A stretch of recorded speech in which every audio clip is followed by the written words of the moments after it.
गायें चराते थे, गोपाल नाम उनका सार्थक हुआ। छोटी छोटी गायें बछड़े ले जाते थे और गायें चराते थे, बछड़े चराते थे, अनेकों लीलाएं करते थे। शाम होती थी वापस आ जाते थे। उसी लीला में उन्होंने बकासुर नाम के असुर का संहार किया, बगुला बनकर के आया था।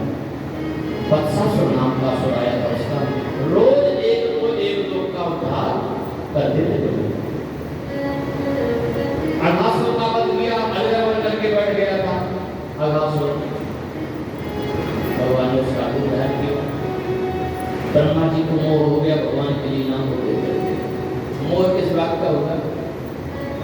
प्रभु की लीला है। देखो भगवान मांगते भी उसी से है जिसके पास कुछ नहीं होगा, लेंगे भी उसी से। जिसके पास वो भरे हैं, खजाने भरे हैं, उससे नहीं मांगेंगे, मांगेंगे उससे जिसके पास कुछ नहीं होगा, क्योंकि उसका ईमानदारी का शुद्ध धर्मपूर्वक कमाया हुआ धन है। ईश्वर से लाला एक दिन कलेवा ले जाना भूल गए।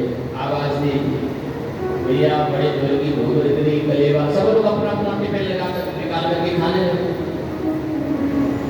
और जब टिफिन निकाल करके सब लोग खाने लगे, और जो नहीं ले जाता टिफिन, उसका चेहरा देखने लगा, सबकी तरफ नजर आया। और जब अचार पापड़ की चटनी की खुशबू आ गई, जीभ में पानी आ जाए। कहता हम भी लाए होते टिफिन तो हम भी खाते। सब अपना अपना खाने लगे। कन्हैया ने कहा हमें भूख लग रही, हम लाए नहीं आते टिफिन।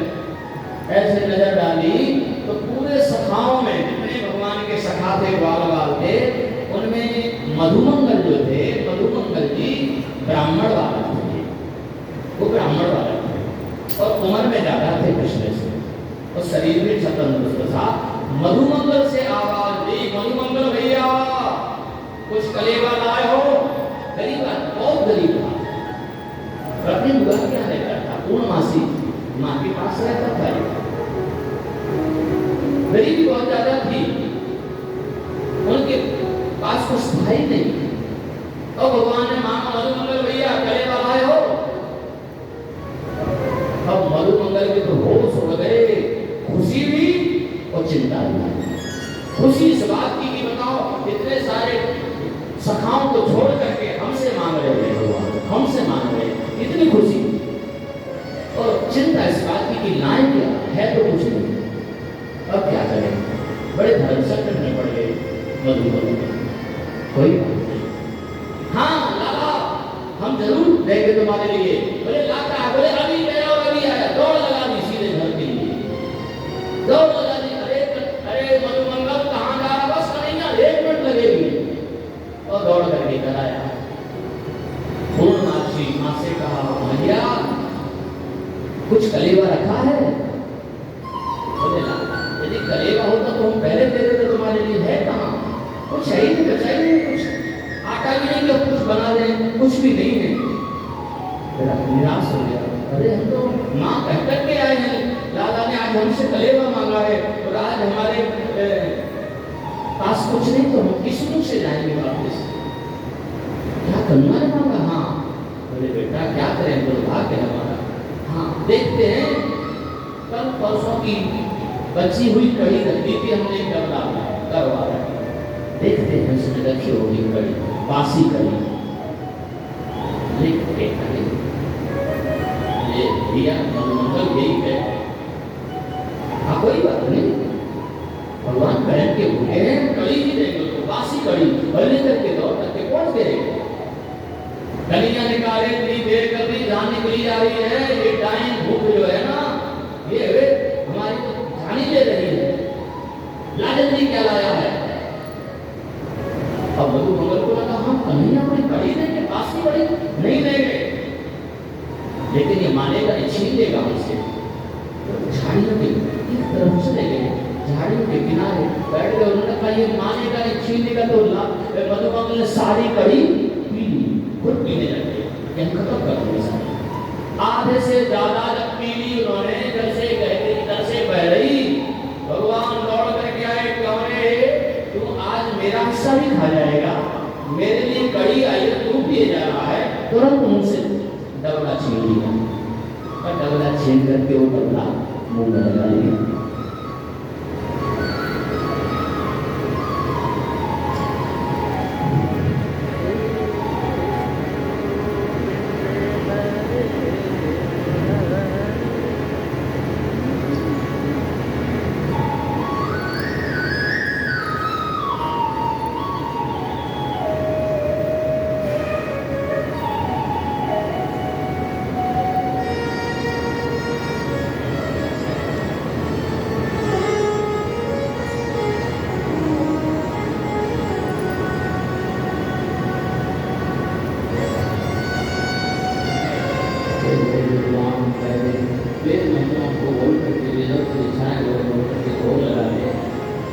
भगवान नहीं जीतते, भगवान स्वीकार नहीं करते। लेकिन आज एक भक्त के पक्ष बस यही दृश्य ब्रह्मा जी नहीं देख सकते।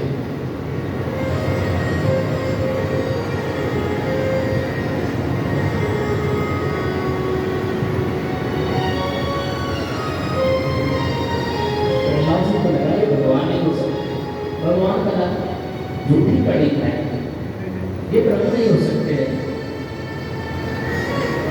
ब्रह्मा जी ने कहा परीक्षा लेंगे, कृष्ण भगवान नहीं हो सकते। द्वापर में भगवान का अवतार होना था, तो ये भगवान का अवतार है। झूठी कड़ी खा रहे हैं, बासी कड़ी खा रहे हैं। ब्रह्मा जी ने जितने बछड़े चल रहे थे, बाल बाल को कलेवा कर रहे थे, बछड़े चल रहे सारे बछड़ों को उठाया, ब्रह्मलोक में ले गए। कृष्ण बलराम एक दूसरे की तरफ देखने लगे, दाऊ भैया लगता ब्रह्मा की बुद्धि सटिया गई, इनको बुढ़ापे का असर हो गया है, ये हमें नहीं पहचान पाए। देखो तो हमारी चोरी करके चले गए। दादा यदि तुम कहो तो थोड़ा ब्रह्मा जी को मजा चखाएं। दाऊ भैया ने कहा हाँ करूँगा, जो तेरा मन करे सो कर।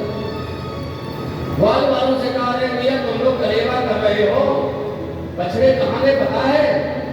अरे हाँ बोले कोई बात नहीं, तुम लोग कलेवा करो, हम दोनों जा रहे हैं बछड़े। कृष्ण और बलराम बछड़ों को देखने के लिए चले गए। यहाँ ब्रह्मा जी को मौका मिल गया तो ग्वाल वालों को भी उठा लिया और ब्रह्मलोक ले गए। कृष्ण बलराम कहने लगे, आपस में चर्चा करने लगे। ब्रह्मा जी को अहम आ गया है, ब्रह्मा जी को अपने सृष्टि पन का अभिमान आ गया कि मैं सृष्टि करता हूँ, मैं कुछ सब कुछ बनाता हूँ। उनको यह पता नहीं कि ये कौन है कृष्ण, जिनके संकेत मात्र से सृष्टि का सृजन हो जाता है। वह परमात्मा आज नरलीला कर रहे हैं, इनको नहीं पहचान सके ब्रह्मा जी। तो भगवान ने तत्काल बछड़ों का रूप बनाया और ग्वाल बालों का भी रूप बनाया। किसी को पता ही नहीं चला, ग्वाल बाल अपने अपने घर चले गए, बछड़े भी अपने माताओं के पास चले गए और अपनी माँ का दूध पीने लगे। गाय अपने बछड़ों को दूध पिलाती, मानो वो बछड़े नहीं है, वो तो भगवान है। भगवान आज दूध पी रहे हैं गायों का, खुद मुंह लगा करके दूध पी रहे हैं। ये सौभाग्य मिला गायों को, और वो सौभाग्य भी इसलिए मिला क्योंकि एक बार गाय लाला दूध पी देते भैया यशोदा का। गायों ने देखा, कहा देखो कितना बड़ा सौभाग्य है यशोदा जी का कि भगवान को दूध पिलाते हैं, हमें कहाँ है सौभाग्य मिलेगा। ये भाव गायों में आया। भगवान ने कहा चिंता मत करना, एक दिन हम बछड़ा बन करके तुम्हारा दूध जरूर पिएंगे। और आज मानो भगवान स्वयं बछड़ा बने हैं और गायों का दूध पिया, ग्वाल बालों का रूप धारण किया। ब्रह्मा जी को 1 वर्ष हो गया, ब्रह्मा जी को 1 वर्ष नहीं, धरती का 1 वर्ष हो गया। ब्रह्मा जी तो केवल ब्रह्मलोक तक गए और आए, इतने में 1 साल हो गया धरती का। और यहाँ का दृश्य देख करके तो ब्रह्मा जी घबरा गए, घबरा के लड़े, क्या हो गया, ये क्या है? भागवत जी ने नहीं की, ये संतों ने सुनाया है कि भगवान इतने में शांत नहीं रहे। भगवान ने कहा हम देखते हैं, अपना सृष्टि फल का अभिमान आ गया। तो भगवान ने ब्रह्मा का रूप बनाया और ब्रह्मा का रूप बना करके ब्रह्मलोक चले गए। जैसे अंदर जाने लगे, दरवाजे पर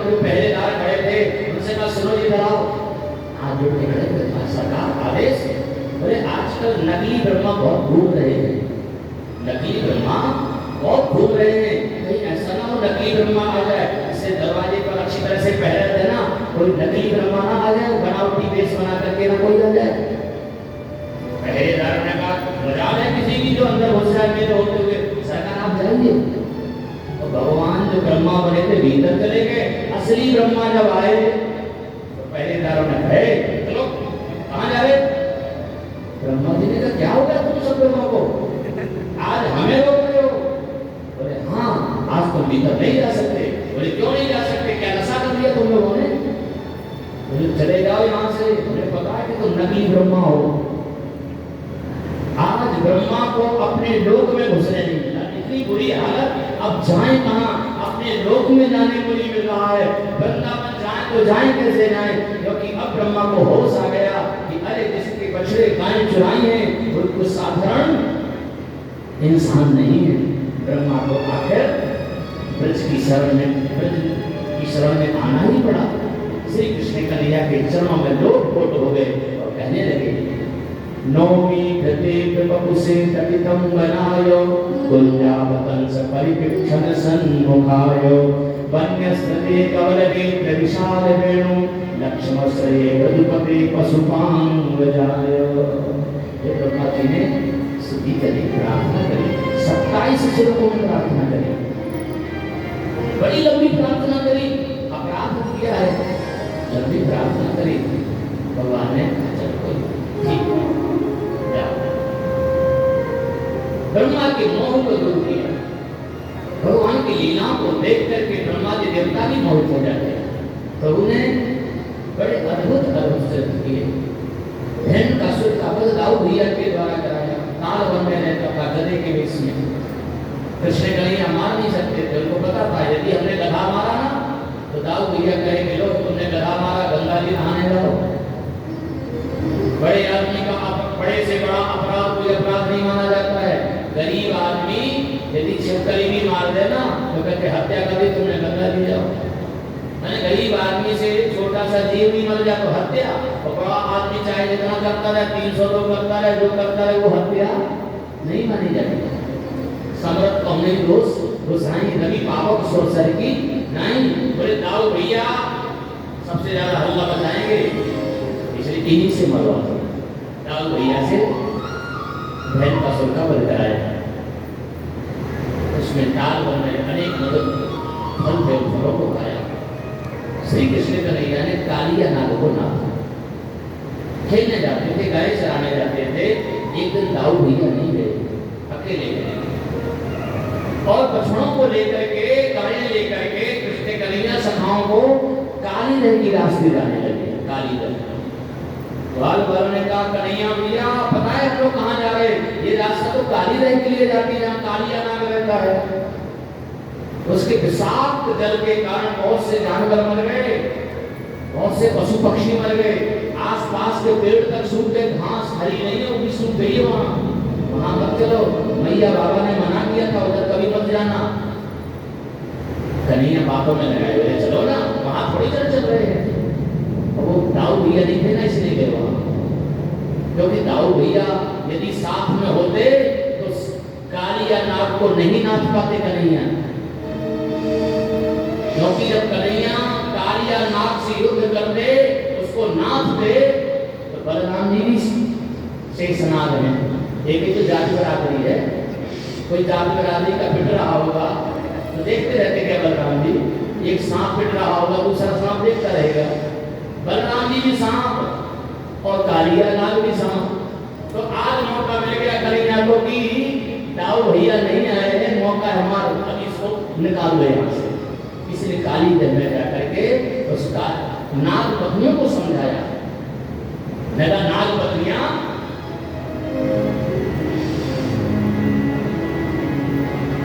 एक लाइन गाते हैं, लागुड़िया, ब्रज की लागुड़िया बड़ी प्रसिद्ध है। ब्रज में है हम लोग, इसलिए एक लाइन है। मैं नाग पत्नियां भगवान की सुंदरता को देख करके कह रही हैं, हे भुवन सुंदर, हे श्याम सुंदर, तुम यहाँ कहाँ आ गए? चले जाओ, हमारे पति यदि जाग गए ना तो छोड़ेंगे नहीं, वो बड़े क्रोधी हैं, आप चले जाओ।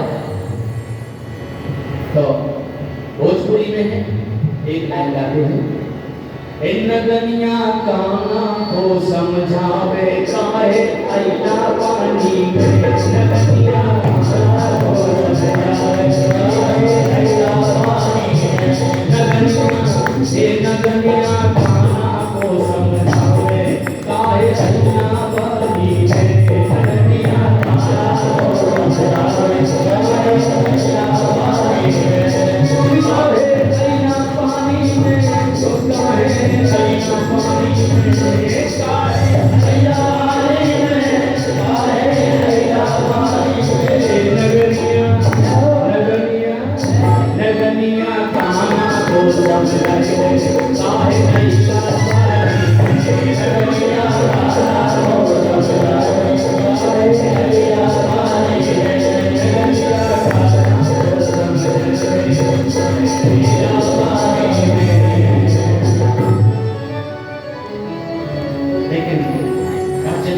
बाकी हमारा कुछ नहीं बिगाड़ सकते।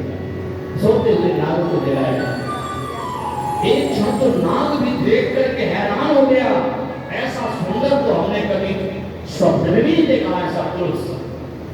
क्या तुमने बहुत बड़ा अपराध किया है, मैं तुम्हें अभी भस्म कर सकता हूँ, लेकिन तुम्हारी मासूमियत और तुम्हारी सुंदरता पर हम लोग ने जाओ छोड़ दिया, चले जाओ। उसने कहा ऐसे नहीं हम जाएंगे, तुम्हें साथ में लेकर के जाएंगे, तुम्हें साथ में लेकर के जाएंगे। दोनों का विवाद हुआ और विवाद के बाद में तो युद्ध प्रारंभ हो गया। 100 मुख थे उसके फान, 100 फान पूरे शरीर में लिपट गया।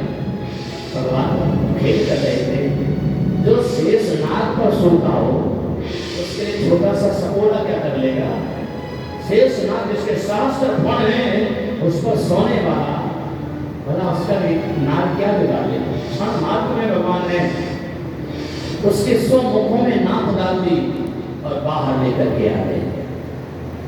नागनाथ प्रभु बाहर आए, नागनाथ प्रभु बाहर आए, याद फण पे नृत्य करायो मेरो बारो सो कन्हैया, काली रह पे खेलन आयो मेरो बारो सो कन्हैया। खेल खेल में पता नहीं कितना खेला कर रही है, खेल खेल में खेला कर रहे, उसको रमण भी भेज दिया, चरण चिन्ह बना दिया, फण को बजाओ। गरुड़ के घर से रहते थे, यहाँ छुपे हुए थे कालिया, चले गए। जो ब्रज कुमारी कन्याएं कात्यायनी देवी की पूजा करती थी, यहाँ पर कात्यायनी पीठ है, आप दर्शन जरूर करना। अविवाहित के विवाह होते हैं और जो विवाहित है उनकी मनोकामनाएं पूर्ण होती है। कात्यायनी पीठ शक्ति पीठ है, यहाँ उनका दर्शन मौका मिले तो जरूर कर लेना, बहुत कम हो जाते हैं। कात्यायनी पीठ, कात्यायनी महामाये महायोगे नदी सोई नंद गोप सुगम देवी पतिन में कुरुते नमः। ये गोपियों के द्वारा स्थापित है कात्यायनी माता। भगवान ने चीर चुरा करके उन गोपियों को आश्वासन दिया था कि तुम्हारे साथ में रास रास्ते में बचाएंगे, महाराज में तुम्हें आमंत्रित करेंगे। श्री कृष्ण कन्हैया की ऐसी बहुत सी लीला कभी अग्निपान कर जाते हैं, अग्निपान कर जाते हैं, प्रलंबासुर का वध करते हैं, अनेक अंशों का संहार करते हैं। एक यज्ञ में ग्वाल वालों को भेज करके लोगों को ये बताते हैं कि जरा देखें तो ये ब्राह्मण जो हवन करने के लिए लगे हैं, ये भूखों को अन्न भी देते हैं कि केवल हवन में ही स्वाहा स्वाहा करने लगते हैं। जैसे अपने यहाँ ये चल रहा है, 10-25 लोग यदि कोई बाहर के आ जाते हैं उनका भी स्वागत है, उनको थोड़ी कहते कि नहीं तुमने पैसा लिया तो तुम जाओ, ऐसा थोड़ी होता है। सब आ जाए, सबका स्वागत है, भगवान दे रहा है। तो नहीं है, कुछ लोग ऐसे भी आ जाते हैं दर्शन करने आए, बेचारे को उनको संकोच लगता जरूर है कि हमने कुछ 2 लोग रह नहीं है कायम खा भी पहुंचना है, उनको लगता है। लेकिन नहीं, ये भंडारा को तुमने पानी पिला दिया, वो भी तो यज्ञ ही है, वो तुमने जल चढ़ा दिया शंकर जी को। कोई तड़प रहा प्यासा और आप जल लिए चले जा रहे हो, हमने जल चढ़ा दे जा रहे हो, जब तुमने पानी पिला वो प्यास लगी, अरे वो चलो जल चढ़ाने हम शंकर जी को जल चढ़ाने से जो पुण्य नहीं है, उस प्यासे को पानी भूखे को खिलाने से भेजा बाल वालों को। लेकिन उन ब्राह्मणों ने मना कर दिया, नहीं चलो यहाँ से, ये पूजा नहीं हुई है, भोग नहीं लगा। तो फिर भगवान ने कहा एक काम करो, अब इनके पास मत जाना, ये पंडा पुजारी है इनके पास नहीं जाना, इनकी जो पत्नी है धर्म पत्नी उनके पास जाना। ये बड़ी सरल होती है, जो काम साहब ना कर सकें, साहब ना कर सकें, घर के बाबूजी ने करता, मैडम से मिल लो, 1 दर्जन केरा में काम हो जाता है, 1 दर्जन केरा लेगा